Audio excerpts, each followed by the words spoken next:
Well, greetings in the name of the Lord Jesus Christ. Amen. I am a Christian above all else, and I'm a husband, and I got 3 beautiful children, and I am actually still a practicing CPA, just not full-time. And I'm a health freedom advocate, author, and I mow the yard a lot. We live outside of Nashville, Tennessee, and I tell you, the grass grows so fast. I have to mow once. We have 6 acres. I have to mow once a week. It's nuts, but it's beautiful. So, not complaining. Now it's right at 8 o'clock, so I'm going to try to keep this to an hour. I'm passionate about this stuff, and I honestly could speak for the rest of the evening until you're all snoring. So, anyway, I'm going to talk tonight about, kind of give you a little history about how did we get here, because the name for this organization, the Freedom for Choices Cancer Treatments, is very appropriate.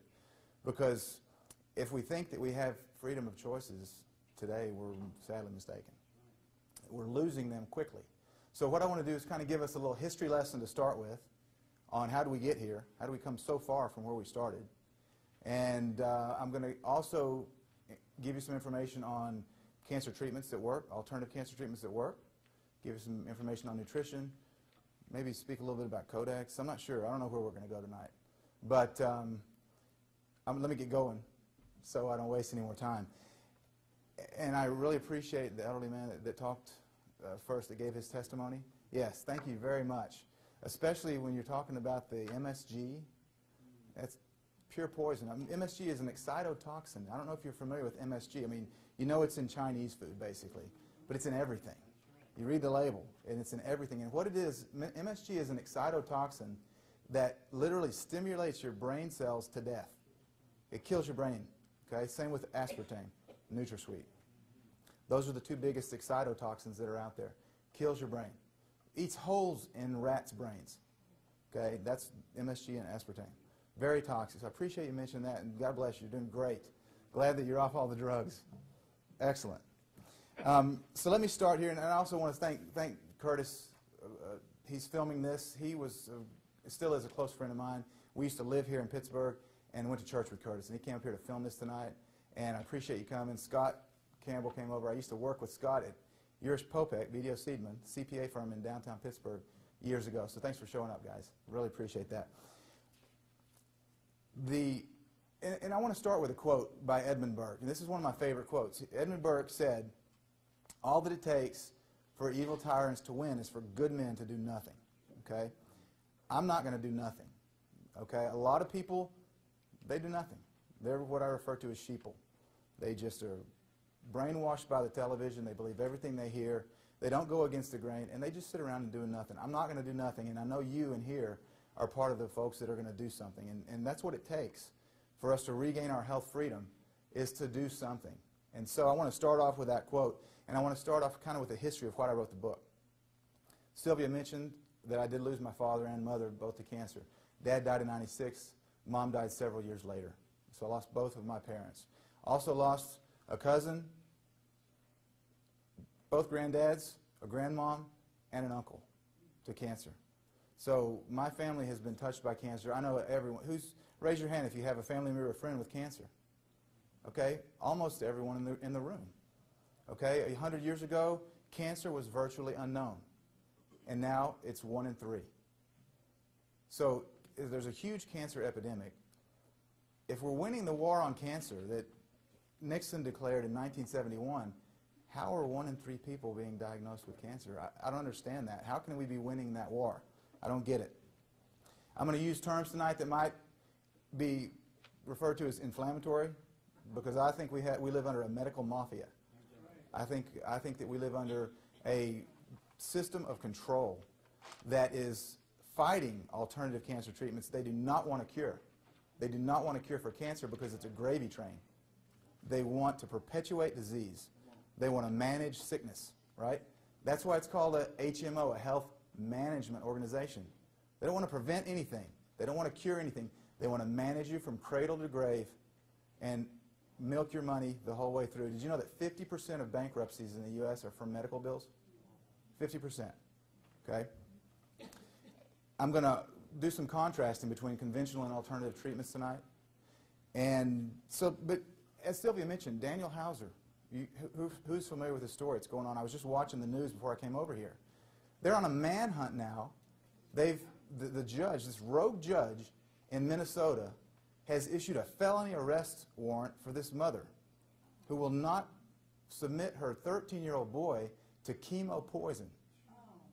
They have fled, and they think they've headed towards Mexico, but they have issued a felony arrest warrant. My question is, what constitutional right did we give the government to regulate our health? Because the government is our servants. We're not their servants. They are our servants, and they only have powers which we give them. And I've yet to read in the Constitution where it tells the government they can tell a parent what they can and can't do for their child. Okay? That does not exist. This is just a rogue judge that has done this. And where is the felony that she's committed? There's a felony arrest warrant, and the reason they did that is so they can extradite them back if they've gone to Mexico. If it's a felony, they can bring them back across the border. So anyway, very, very disturbing. I did a radio show this morning, or this afternoon, and a fella called in and said, well, he should be forced to do chemo because chemo works with Hodgkin's lymphoma 90% of the time. And he said if he doesn't take it, he'll be dead in 3 months. Well, number one, his statistics are warped. Okay, I'm a CPA. I know how to slice numbers, and I know how to manipulate statistics if I need to. I've seen it. I've been doing a CPA work for 18 years, and I have seen the way that accountants can manipulate numbers. And so, number one, Hodgkin's lymphoma is not 90% curable with chemo. It's closer to 50. But it actually is one of the few cancers that is treatable with chemo that it won't immediately kill you. It actually does have reasonable success with Hodgkin's lymphoma, one of the rare cancers. I don't advocate it, but there are alternative treatments that are way better than chemo for Hodgkin's lymphoma. And he asked me that. It was the strangest thing on the radio interview today. He asked me, he said, well, tell me, do you know of people that have been cured of Hodgkin's lymphoma by alternative treatments? And I gave him 4 specific examples that I know of personally since I wrote the book. Received communications from 4 people that have cured their cancer. And he said, oh, I don't want anecdotal stories. I said, these are not anecdotal stories. These are 4 people that are alive today. They're not a story. They're people that are alive because they chose an alternative treatment that works. So with those kind of hostile folks, you really can't win for losing. They're angry because, and I was talking to Carol about this on the way over here in the car tonight, they're angry because it is inconceivable, and this guy was an MD, it is inconceivable to a man who has spent, or a woman, 15 years and $500,000 in medical school, right, that someone other than an MD could find a cure to cancer. It's inconceivable. It cannot happen in their minds. They are demigods, and they are the most elite profession in the world.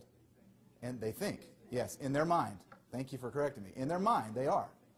And they are the most elite profession. And it is not even fathomable to them that a little grandma in Sewickley, Pennsylvania could come up with a cure for cancer. Right? And so that's part of the problem that you reach when you deal with doctors. Now, I'm not against doctors. If I was in a car accident and I had an arm cut off, I'd be to the hospital as soon as you could snap your fingers because they can sew that limb back on. There are certain situations where you need a doctor.